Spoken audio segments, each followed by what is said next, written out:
नमस्कार दोस्तों, स्वागत है आपका मेरे YouTube channel exam point by Hargovind में। आज की डेट है 19 अप्रैल 2020 और दिन भर के जो भी इम्पोर्टेंट करंट अफेयर्स एग्ज़ाम से रिलेटेड हैं उनको हम देखेंगे। और अभी तक अगर आपने चैनल को सब्सक्राइब नहीं किया है तो चैनल को सब्सक्राइब करें और बेल आइकन को प्रेस करें। Thank you. आज का हमारा पहला क्वेश्चन ये है कि हाल ही में किस भारतीय कंपनी ने ब्रिटेन की 122 साल पुरानी नॉर्टन दोपहिया वाहन कंपनी का अधिग्रहण किया है? तो इस क्वेश्चन का आंसर हमारा टीवीएस है। टीवीएस के द्वारा इसका अधिग्रहण किया गया है। ब्रिटेन की ये कंपनी है, 122 साल पुरानी नॉर्टन। आप ये तस्वीर देख सकते हैं नॉर्टन बाइक की। इस कंपनी को अधिग्रहण किया गया है। 153 करोड़ की डील हुई है, टीवीएस ने इसको अधिग्रहण किया है। तो टीवीएस के बारे में हम कुछ बेसिक से पॉइंट जान लेते हैं क्या है। टीवीएस जो है भारत की दोपहिया वाहन कंपनी, और ये भारत की तीसरी बड़ी दोपहिया वाहन कंपनी है, यानी टू व्हीलर की जो कंपनी है। और इसका जो मुख्यालय है वो चेन्नई में है। मुख्यालय इसका इम्पॉर्टेंट है, मुख्यालय जो है इसका चेन्नई में है। और इसको बनाया गया था 1978 में। तिरुकुंगदी बेंगाराम और संदुरम येंगर ने इनको बनाया था, इसीलिए इसका नाम बना है टीबीएस। टीबीएस यानी तिरुकुंदवी बेंगाराम और सुंदरम येंगर। ठीक है, तो इन दोनों ने मिलकर बनाया था इसको, इसीलिए इसका नाम टीबीएस है। ठीक है, अगला जो क्वेश्चन है हमारा, हाल ही में किसने कोविड-19 मरीजों के लिए सुविधा के लिए बॉट विकसित किया है? बॉट क्या है? बॉट एक प्रकार का आप समझ सकते हैं रोबोट है। इसको विकसित किया गया है आईआईटी रोपड़ के द्वारा, जो कि बिना भेदभाव के उन मरीजों को दवा और उनकी आवश्यक वस्तुएं उनके लिए प्रदान कराएगा जो लोग कोविड-19 से पीड़ित हैं। तो ये बनाया गया है आईआईटी रोपड़ के द्वारा। ये काफ़ी इम्पोर्टेंट है, पूछा जा सकता है। बॉट क्या है? तो ये एक रोबोट है जो कि कोविड-19 से पीड़ित मरीजों के लिए दवाएं और अन्य आवश्यक वस्तुएं उन्हें उपलब्ध कराएगा उनके पास जाकर। ठीक है, अगला जो क्वेश्चन है हमारा ये है, वेरी इंपॉर्टेंट क्वेश्चन है। ऐप से रिलेटेड जो भी क्वेश्चन होते हैं वो सारे इंपॉर्टेंट होते हैं। अभी हमने कुछ दिन पहले 2-3 ऐप डिस्कस किए थे, आप उनको कमेंट बॉक्स में बताएंगे कौन कौन से ऐप हम डिस्कस कर चुके हैं। अभी जो न्यूज़ में है वो है किसान रथ ऐप। ये किसने लॉन्च किया है? ये हमारे कृषि मंत्री नरेंद्र सिंह तोमर के द्वारा ही इसको लॉन्च किया गया है। होगा क्या इस ऐप में? इस ऐप में किसानों को खाद्यान्न के परिवहन संबंधित सुविधा दी जाएगी। यानी किसान इस ऐप पर जाकर क्या करेंगे, किसान इस ऐप पर जाकर अपने उत्पादन की मात्रा इसमें फिल करेंगे कि हमने इतना उत्पादन किया है और हमें ये लेकर जाना है। तो क्या होगा, इन पर जो ट्रक डीलर हैं, यानी जैसे मान लीजिए ये किसान है और बी जो है ये ट्रक का मालिक है या किसी भी व्हीकल का मालिक है, ये भी इस ऐप पर रजिस्टर्ड होगा और किसान अपनी इस पर क्वांटिटी लिखेंगे। तो इन दोनों के बीच में डील हो जाएगी और जो वर्तमान में लॉकडाउन की समस्या है उससे संबंधित ये समस्या दूर हो जाएगी। क्यों? क्योंकि इन दोनों के बीच में जब डील हो जाएगी तो परिवहन आसानी से हो जाएगा। तो ये किसान रथ ऐप जो है कृषि मंत्री नरेंद्र सिंह तोमर के द्वारा लॉन्च किया गया है। ठीक है, किसानों के उत्पाद को एक स्थान से दूसरे स्थान को ले जाने के लिए। अगला जो क्वेश्चन है हमारा, ये मोस्ट इम्पॉर्टेंट है। हाल ही में सिडबी चर्चा में रहा है, इसका मुख्यालय कहाँ है ये आपको बताना है। सिडबी चर्चा में क्यों रहा है? अभी आरबीआई ने हाल ही में सिडबी, नाबार्ड और एनएचबी के लिए 50,000 करोड़ रुपए का फंड दिया है, जो कि एमएसएमई सेक्टर को वो लोन देंगे। ठीक है, उससे तो सिडबी भी उसमें शामिल था। तो सिडबी इसीलिए चर्चा में आया है। तो सिडबी का मुख्यालय जो है आपको बताना है, सिडबी का मुख्यालय है लखनऊ में। ठीक है, इसको स्थापित किया गया था 2 अप्रैल 1990 को। और वर्तमान में इसके जो सीईओ या एमडी हैं वो हैं मोहम्मद मुस्तफ़ा। ठीक है, वर्तमान में इसके जो सीईओ या एमडी हैं वो कौन है? मोहम्मद मुस्तफ़ा। ठीक, अब हम सिडबी की फुल फॉर्म जान लेते हैं क्या होती है। सिडबी की फुल फॉर्म है small industrial development bank of India. काफ़ी इंपॉर्टेंट है इसकी फुल फॉर्म, कई बार पूछी गई है एग्ज़ाम में कि सिडबी की मुख्य फुल फॉर्म क्या है या सिडबी का मुख्यालय कहाँ है। तो सिडबी का मुख्यालय हमने डिस्कस किया लखनऊ में है और इसके जो सीईओ हैं वर्तमान में मोहम्मद मुस्तफ़ा हैं। ठीक है, अगला जो क्वेश्चन है, हाल ही में विश्व धरोहर दिवस कब मनाया गया? ये आपको बताना है। मोस्ट इम्पॉर्टेंट डे है अप्रैल का ये। और 7 अप्रैल को कौन सा दिन मनाया जाता है बताइए आप? 7 अप्रैल को मनाया जाता है विश्व स्वास्थ्य दिवस। तो विश्व धरोहर दिवस जो मनाया गया है वो 18 अप्रैल को मनाया गया है। ये मनाया जाता है यूनेस्को के द्वारा। मनाया क्यों जाता है? ये ग्लोबल कम्युनिटी में जो हेरिटेज है उनसे संबंधित अवेयरनेस को बढ़ाने के लिए ये दिवस मनाया जाता है। और इसकी घोषणा की गई थी 1982 में और पहली बार इसको मनाया गया था 1983 में। ठीक है, मनाया क्यों जाता है अभी हमने डिस्कस किया कि ग्लोबल हेरिटेज को कंजर्व करने के लिए जागरूकता बढ़ाई जाए समस्त देशों के बीच में और समस्त ग्लोबल कम्युनिटी में। और इसको डेवलप करने के लिए यूनेस्को जो है वर्ल्ड हेरिटेज साइट की घोषणा करता है।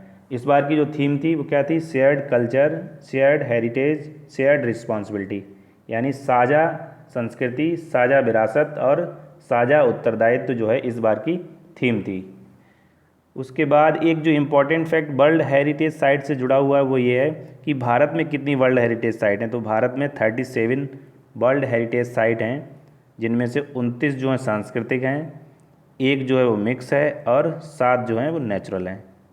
अब मिक्स वाली आपको याद रखनी है कौन सी है? कंचनजंगा जो है सिक्किम में जो है वो मिक्स वर्ल्ड हेरिटेज साइट की सूची में आती है। उसके बाद ये वर्ल्ड हेरिटेज डे से जुड़ा हुआ लोगो है या आप इसको मान सकते हैं।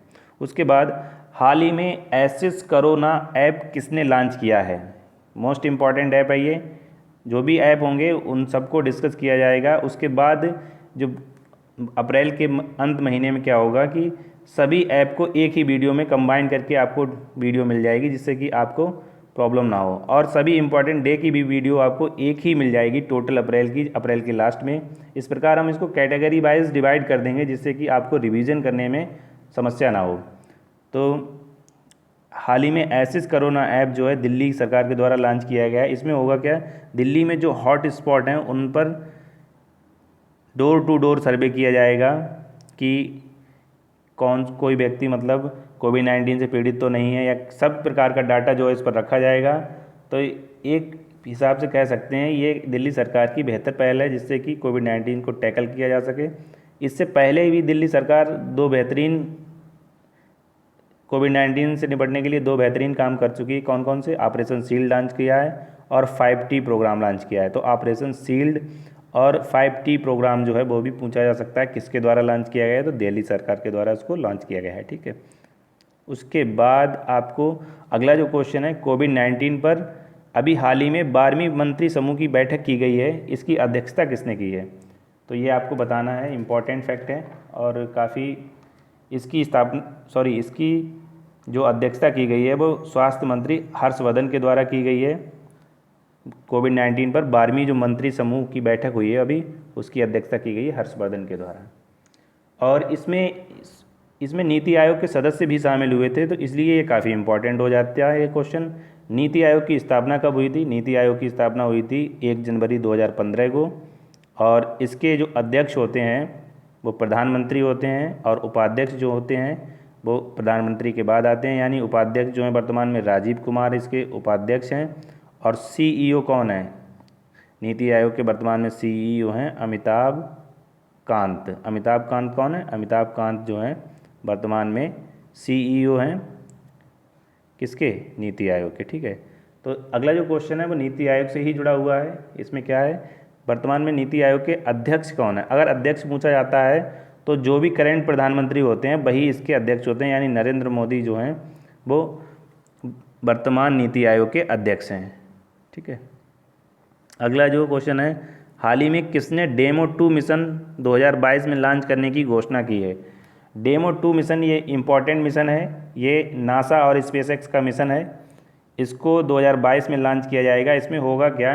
डेमो 2 मिशन एक कॉमर्शियल टूरिस्ट को इंटरनेशनल स्पेस स्टेशन पर भेजेगा, यानी इसको हम कह सकते हैं कॉमर्शियल क्रू प्रोग्राम भी कह सकते हैं, जो कि नासा और स्पेसएक्स का है। और स्पेसएक्स इसके द्वारा एक कॉमर्शियल टूरिस्ट को इस इंटरनेशनल स्पेस स्टेशन पर भेजेगा। ठीक है, तो 2022 में इसको लॉन्च किया जाएगा, ये काफ़ी इम्पॉर्टेंट है।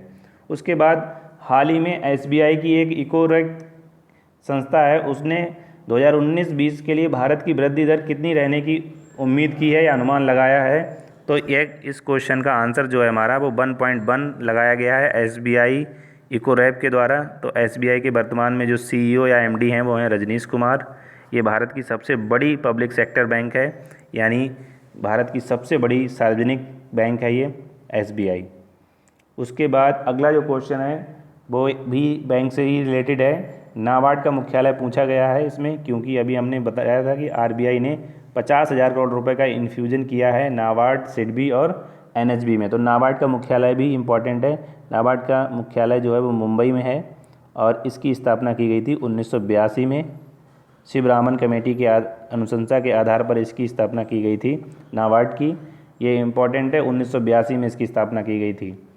उसके बाद नाबार्ड की फुल फॉर्म देख लेते हैं क्या। नाबार्ड की फुल फॉर्म है national bank for agriculture and rural development, यानी राष्ट्रीय बैंक जो कि कृषि एवं ग्रामीण विकास के लिए काम करती है, वह राष्ट्रीय बैंक, उसका नाम है नाबार्ड। उसके बाद जो अगला क्वेश्चन है, वेरी इंपॉर्टेंट क्वेश्चन है ये हाल ही में रैपिड टेस्ट शुरू करने वाला राज्य कौन सा बना है। तो हाल ही में रैपिड टेस्ट शुरू करने वाला राज्य बना है राजस्थान। राजस्थान जो है अब रैपिड टेस्ट करेगा। ये प्रथम राज्य है भारत का जो रैपिड टेस्ट करेगा कोविड-19 के, ठीक है। और हाल ही में राजस्थान के द्वारा एक इम्पॉर्टेंट प्रोग्राम भी लॉन्च किया गया है, ई लर्निंग प्रोग्राम है भाई। उसका नाम क्या है? उसका नाम है स्माइल।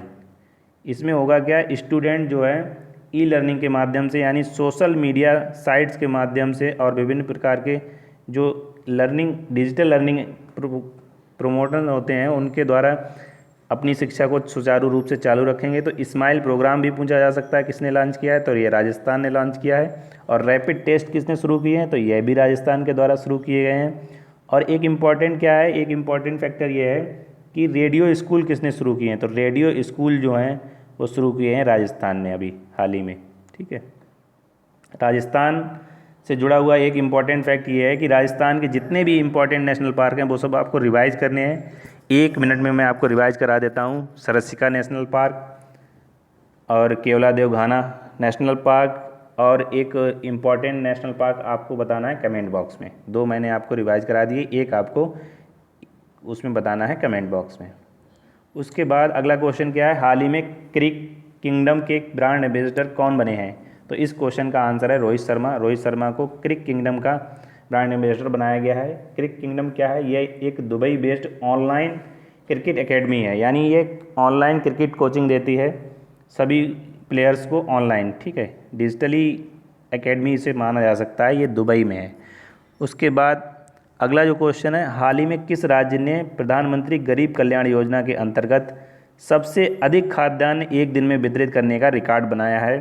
तो इस क्वेश्चन का आंसर आप गैस करके भी लगा सकते हैं कि उत्तर प्रदेश के द्वारा ये रिकॉर्ड बनाया गया, क्योंकि उत्तर प्रदेश एरिया वाइज भी काफ़ी बड़ा है और खाद्यान्न के मामले में भी सबसे आगे है, ठीक है।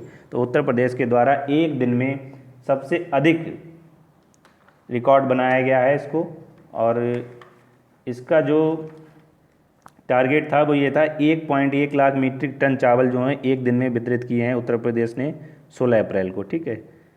तो उत्तर प्रदेश के कुछ इंपॉर्टेंट फैक्ट हम जान लेते हैं। क्या है, उत्तर प्रदेश का जो राष्ट्रीय पक्षी है वो सारस है, यानी क्रॉन्च, और राष्ट्रीय पुष्प राजकीय पुष्प क्या है, पलाश है, और राजकीय वृक्ष क्या है, अशोक है। और हाल ही में उत्तर प्रदेश जो है पूल टेस्ट लागू करने वाला भी राज्य बना है, ठीक है। तो ये इंपॉर्टेंट फैक्ट हमने जाने। और वर्तमान में उत्तर प्रदेश की जो राज्यपाल हैं वो हैं आनंदीबेन पटेल, और मुख्यमंत्री हैं वो योगी आदित्यनाथ।